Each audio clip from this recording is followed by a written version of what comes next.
Welcome to my third and final video on financial crime operational reporting, MI and analytics. Today we'll go through 10 metrics to monitor the effectiveness of a financial crime program. I will briefly discuss some of the contributing factors and risks linked to each metric. So let's jump right into today's video.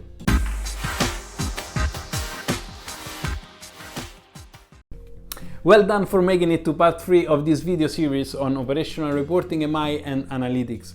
In this final part, we continue our journey into financial crime related reporting and analytics. By the end of this video, you will know 10 must-have metrics to include in your dashboard to control the effectiveness and the efficiency of a financial crime prevention program. So let's take a quick look at the metrics that we will review today. We will first review a small group of 4 AML related metrics. Then we'll move into 3 metrics related to the sanction space, and the last metrics that I picked will be linked to the CDD, anti-bribery and corruption, and the audit space. So let's get the animation started with the first AML metrics. Metric number 1, alert volume. When going beyond the threshold, this metric will often present potential underlying problems with the transaction monitoring system as a whole. Investigative work will therefore be required to write up the commentary and better understand the cause of significant variations related to the alert volume. Some contributing factors could be, for example, a recent modification to a rule or to a scenario that is in production, the deployment of a new AML detection scenarios, perhaps the addition of new business lines or the introduction of new transaction types, just to mention a few. Metric number 2, false positive ratio. The performance of an AML system is often determined by tracking the overall false positive versus transaction volume. A high false positive ratio is still a significant and recurring issue by most firms, as it can put under serious stress operational teams and the so-called noise, which can increase the risk of missing transactions that should instead be reported. A note in here is that I've included this metric within the AML group. However, the false positive ratio in sanctions transaction screening is also controlled with a similar principle, so you may as well replicate this for your sanction dashboard. Metric number 3, alerts to SAR ratio. What are the percentage of triggered alert that turn into suspicious activity reports? Conversely to the false positive ratio, this metric showing you alerts to SAR ratio will demonstrate how many true positive your AML system is actually detecting. This metric can be quite controversial for some people, as the ratio is usually extremely low. In fact, improving this ratio is one of the main challenges faced by most AML transaction monitoring solution providers.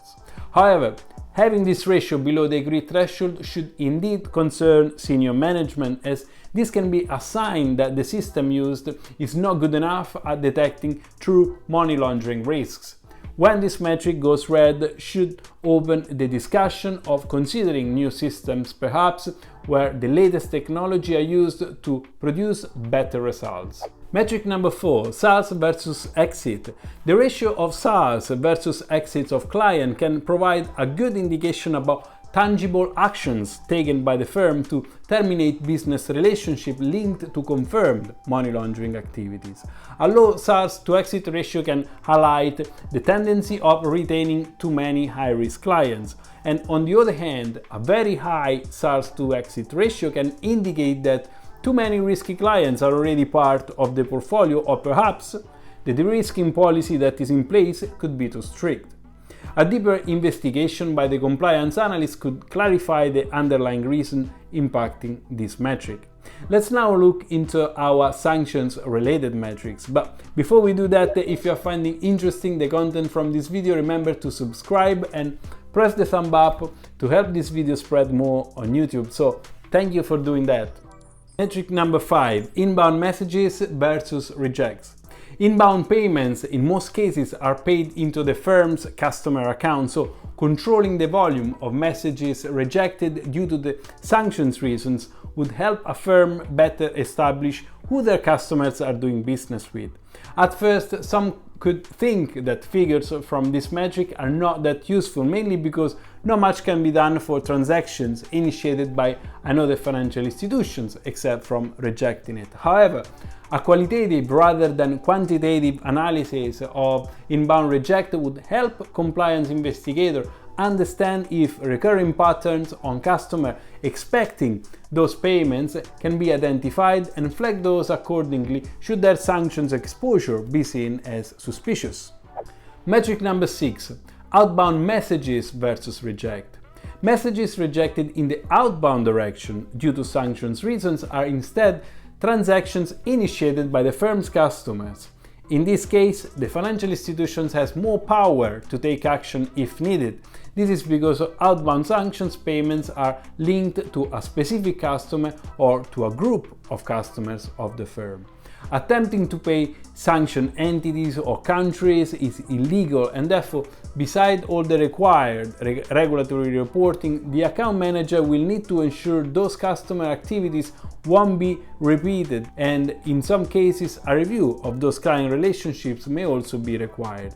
It's important here that the compliance analyst reviewing this metric includes any material findings in the metric commentary.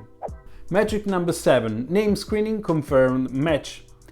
Actions for confirmed name screening matches will change depending on the type of match. For example, a sanctioned direct match will be treated differently than a match for adverse media. So it's quite important here to divide the different type of confirmed name screening matches. It will be up to the compliance investigator to report volumes under this metric that are outside the firm risk appetite, or perhaps any concern about branches that are onboarding too many high-risk customers. Metric number 8. Percentage of CDD overdue. This operational reporting MI metric will provide a good indication to senior management about the ability of compliance teams to review CDD alerts within the established SLA. At the onboarding level, CDD delays can create friction and push away new business. However, CDD delays can be even more important for ongoing due diligence with existing customers. Long delays in reviewing the client CDD profile can open the risk of providing financial services to organizations or individuals that may no longer be within an accepted risk level. This will present serious regulatory compliance issues for the firm, so it's important that senior management are warned about delays within the CDD space. Metric number 9. Late G&E reported. Staff working at financial institutions must follow strict rules to minimize the risk of bribery and corruption. This is particularly applicable for client-facing roles such as relationship managers. To keep a high degree of integrity, it is important that gift and entertainment issues are reported timely and in line with the company policies and procedures. Late reports can lead to a series of consequences, including failure to comply with the anti-bribery and corruption requirements and risks of reputational damage for the firm. When the RAG rating for this metric is approaching the red, senior management should be made aware of this so that they can trigger the relevant action, like requesting, for example, additional training for the business area, failing to comply with the agreed G&E procedures. And lastly, metric number 10, number of audit issues overdue. Knowing the volume of overdue audit issues within the financial crime space will provide an understanding to senior management about the resilience of the firm to rectify identified failures. Long delays in closing audit issues can be linked to a number of underlying problems that senior management should be aware of, including insufficient staff to rectify those issues, for example, or insufficient funding to efficiently run the financial crime programs.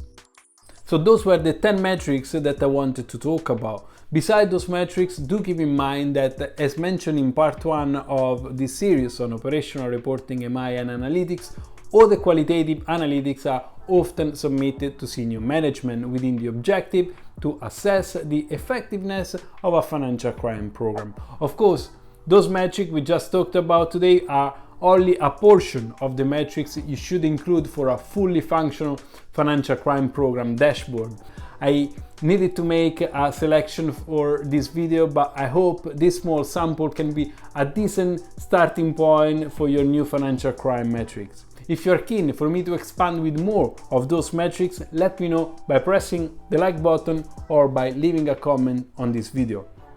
A copy of the slides presented today are available to my patrons, so if you wish to get a copy, go to patreon.com/fcagent.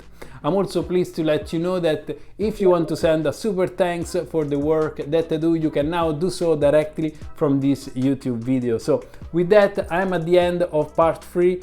Lastly, thank you for watching. I hope you have enjoyed this series on operational reporting, MI and analytics, and until next time, see you soon.